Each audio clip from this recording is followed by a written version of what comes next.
Antes da segunda vinda de Cristo, quero que você entenda o quão fria, ímpia e pecaminosa a humanidade se tornará. Isso deve servir de alerta para que você jamais se torne uma dessas pessoas. O primeiro grupo que menciono está em Apocalipse 9:20. Para entender a maldade dessas pessoas, é preciso compreender os eventos dos capítulos 8 e 9 de Apocalipse, onde o mundo passa por 7 trombetas de julgamento durante a tribulação, após o arrebatamento da igreja. Aqui está um resumo de cada trombeta. A primeira envolve granizo e fogo, misturados com sangue, destruindo 1/3 da vegetação.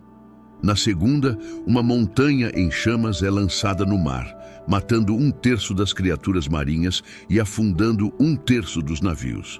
A terceira trombeta traz uma estrela, chamada Absinto, que envenena 1/3 das águas, causando muitas mortes. A quarta trombeta escurece 1/3 do sol, da lua e das estrelas, afetando os dias e as noites. As últimas 3 trombetas são chamadas de os ais. Na quinta, gafanhotos demoníacos são liberados para atormentar quem não tem o selo de Deus. A sexta trombeta solta 4 anjos diabólicos que, com um exército de 200 milhões, matam 1/3 da humanidade. A sétima trombeta anuncia o reino de Deus e o julgamento das nações, com eventos devastadores descritos em Apocalipse 11:21. Após todos esses eventos sobrenaturais, seria esperado que as pessoas clamassem a Deus por misericórdia, mas isso não acontece. Apocalipse 9:20-21 relata que os sobreviventes das pragas não se arrependeram. Continuaram adorando ídolos e praticando homicídios, feitiçarias, imoralidades sexuais e roubos. Quão fria e insensível uma pessoa pode se tornar para não se arrepender mesmo após esses julgamentos extraordinários. Nos últimos dias, as pessoas se afastarão da fé, preferindo doutrinas demoníacas ao Evangelho. Muitos endurecerão seus corações. Alguns começarão no caminho de Cristo e se desviarão, enquanto outros virão a Cristo mais tarde na vida. Esse padrão não é novo. Dos 12 discípulos de Jesus, todos presenciaram milagres, mas Judas se desviou. O rei Saul, embora ungido, também se perdeu, e o Espírito de Deus se afastou dele. Em 2 Tessalonicenses 2, Paulo alerta sobre a grande rebelião que precederá o dia do Senhor. Isso pode começar com um desvio gradual, como um navio sem âncora que lentamente sai do curso. A apostasia frequentemente começa com um afastamento da oração, da leitura da palavra e da comunhão com outros crentes. Hebreus 2. Adverte para não nos desviarmos da fé. Outro perigo é a atração por falsos ensinamentos, como um turista que, contra orientações, sai da segurança de um resort e se expõe a perigos. Paulo alerta em 2 Timóteo 4:3-4 que chegará o tempo em que as pessoas não suportarão a sã doutrina e buscarão mestres que falem o que querem ouvir. Além disso, a erosão de convicções pode ocorrer lentamente sob pressão social e desejo de aceitação, comprometendo os padrões de Deus. Finalmente, a negligência da armadura espiritual, como descrito em Efésios 6:10-11, deixa o crente vulnerável aos ataques do inimigo. Sem oração e a palavra de Deus, é fácil cair. Mas nos últimos dias, Deus promete derramar seu Espírito sobre toda a carne, como mencionado em Atos 2:17. E nós, como filhos de Deus, temos uma esperança bendita: a volta de Jesus Cristo. Portanto, não desanime com os eventos deste mundo. Fique firme na fé, atento aos sinais e fiel aos princípios do Evangelho. Não seja enganado pelo espírito de engano que tentará afastar muitos da verdade.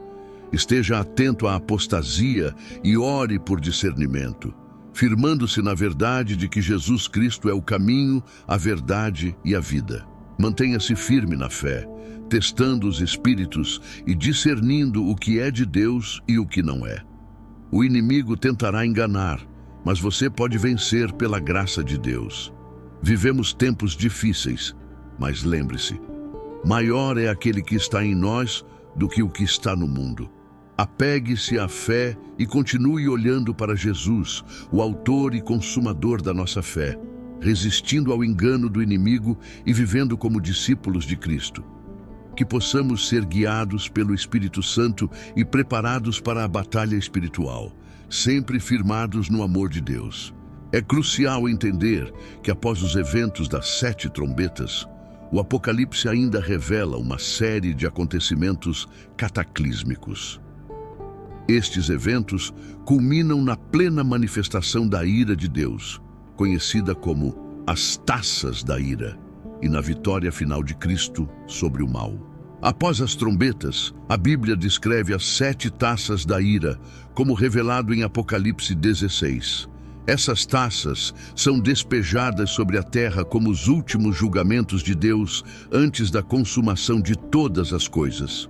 O primeiro anjo derrama sua taça e surgem feridas malignas sobre aqueles que têm a marca da besta e adoram sua imagem. O segundo anjo derrama sua taça no mar e ele se transforma em sangue e tudo o que vive no mar morre. O terceiro anjo derrama sua taça nos rios e nas fontes de água, e elas também se transformam em sangue, um ato que reflete a justiça de Deus contra aqueles que derramaram o sangue dos santos e profetas. O quarto anjo derrama sua taça sobre o sol, que queima os homens com grande calor. No entanto, assim como antes, a humanidade não se arrepende. Em vez disso, eles blasfemam contra Deus, recusando-se a se submeter ao seu julgamento. O quinto anjo derrama sua taça sobre o trono da besta e seu reino é mergulhado em trevas. As pessoas sofrem dores tão intensas que mordem suas línguas, mas, mesmo assim, continuam a blasfemar contra Deus e não se arrependem. O sexto anjo derrama sua taça sobre o grande rio Eufrates, secando-o para preparar o caminho para os reis do Oriente. Neste ponto, 3 espíritos impuros, semelhantes a rãs, saem da boca do dragão, da besta e do falso profeta. E eles vão ao encontro dos reis da terra para reuni-los para a batalha final, o Armagedon, a batalha definitiva entre as forças do bem e do mal. Por fim, o sétimo anjo derrama sua taça no ar e uma voz poderosa vinda do trono de Deus declara: "Está feito." Nesse momento, relâmpagos, trovões, um grande terremoto, o maior da história, sacodem a terra e a grande cidade é dividida em 3 partes. As cidades das nações caem e a Babilônia, o grande símbolo da rebelião contra Deus, recebe o pleno cálice da ira divina. Ilhas e montanhas desaparecem e uma tempestade de granizo com pedras gigantescas cai sobre a humanidade. Mas ainda assim, eles continuam a blasfemar contra Deus. O que vem a seguir é a vitória final de Cristo sobre o Anticristo e seus exércitos. Apocalipse 19 descreve a gloriosa segunda vinda de Cristo. Ele aparece montado em um cavalo branco, com muitos diademas sobre a cabeça e com um manto manchado de sangue. Seu nome é Fiel e Verdadeiro, e ele vem julgar e guerrear com justiça. Os exércitos do céu o seguem em cavalos brancos, vestidos de linho fino, branco e puro. Com a espada que sai de sua boca, ele derrota as nações rebeldes, e o anticristo e o falso profeta são capturados e lançados vivos no lago de fogo, que arde com enxofre. Seus exércitos são destruídos e as aves são chamadas para se banquetear com os cadáveres dos inimigos de Deus. Após essa batalha, Satanás é aprisionado por 1000 anos no abismo, um período conhecido como o milênio, em que Cristo reinará com seus santos sobre a terra. Durante esse tempo, a terra será restaurada e a justiça e paz prevalecerão. Mas, ao final dos 1000 anos, Satanás será solto por um breve período. Ele enganará as nações mais uma vez, reunindo-as para uma última rebelião contra Deus. No entanto, o resultado será o mesmo. Fogo descerá do céu, e consumirá os exércitos de Satanás. E o próprio diabo será lançado definitivamente no lago de fogo, onde o anticristo e o falso profeta já estão. Após o fim da rebelião final de Satanás, vem o julgamento do grande trono branco, conforme descrito em Apocalipse 20, 11 a 15. Todos os mortos, grandes e pequenos, estarão diante de Deus, e livros serão abertos. O livro da vida será consultado, e aqueles cujos nomes não estão nele serão lançados no lago de fogo. A morte e o inferno também serão lançados nesse lago, que é descrito como a segunda morte. Após o julgamento, Apocalipse 21 revela uma das visões mais gloriosas da Bíblia: a criação de novos céus e nova terra. A antiga ordem de coisas, marcada pelo pecado, morte e dor, passará. A nova Jerusalém, a cidade santa, descerá dos céus, preparada como uma noiva adornada para seu marido. Nessa nova criação, Deus habitará com seu povo, e não haverá mais lágrimas, morte, luto, choro ou dor, pois essas coisas já terão passado. Apocalipse 22 conclui com uma promessa e um alerta. Jesus declara: "Eis que venho em breve. Bem-aventurado aquele que guarda as palavras da profecia deste livro." O livro termina com um convite. O Espírito e a noiva dizem: "Vem." E quem ouvir, diga: "Vem." Quem tiver sede, venha. E quem quiser, receba de graça a água da vida. E com uma advertência final, o Senhor diz que ninguém deve adicionar ou retirar nada das palavras proféticas deste livro. Assim, a história do Apocalipse, conforme a Bíblia, nos leva da tribulação e juízos até a vitória final de Cristo, culminando em uma nova criação, onde Deus será tudo em todos, e o mal será destruído para sempre.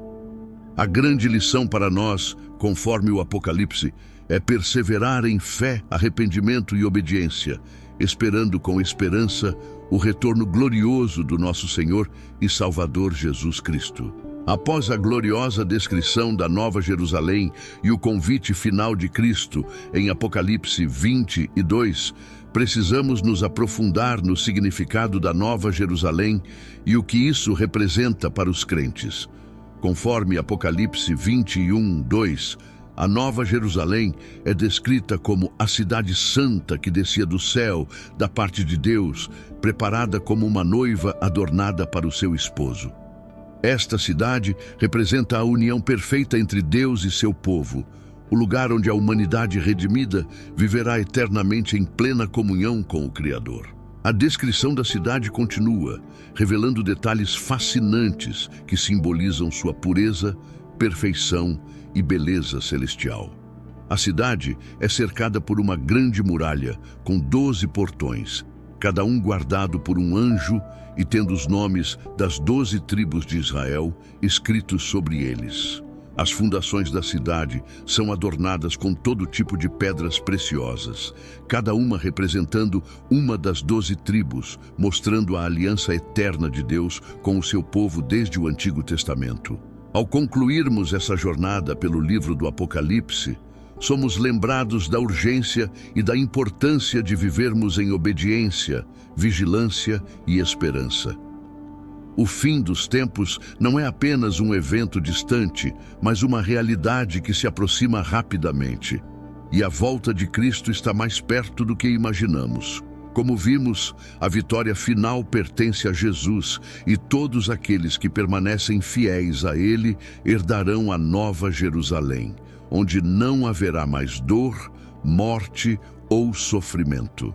Esteja preparado, vivendo de acordo com os princípios do Evangelho e mantendo-se firme na fé. O convite de Cristo é claro. Ele está vindo, e aqueles que nele confiam terão a vida eterna. Que essa mensagem inspire você a refletir profundamente sobre sua caminhada espiritual e a viver para a glória de Deus. E agora, se essa mensagem tocou o seu coração e você deseja ajudar mais pessoas a entenderem a profundidade do Apocalipse e a esperança que ele traz, inscreva-se no canal para mais conteúdos como este. Não se esqueça de deixar seu comentário abaixo. Compartilhe suas reflexões ou dúvidas sobre o que aprendemos. E claro, curta este vídeo para nos ajudar a alcançar mais pessoas com a palavra de Deus. E compartilhe com seus amigos e familiares. Vamos espalhar juntos essa mensagem de esperança e salvação. Que Deus abençoe a todos e até o próximo vídeo.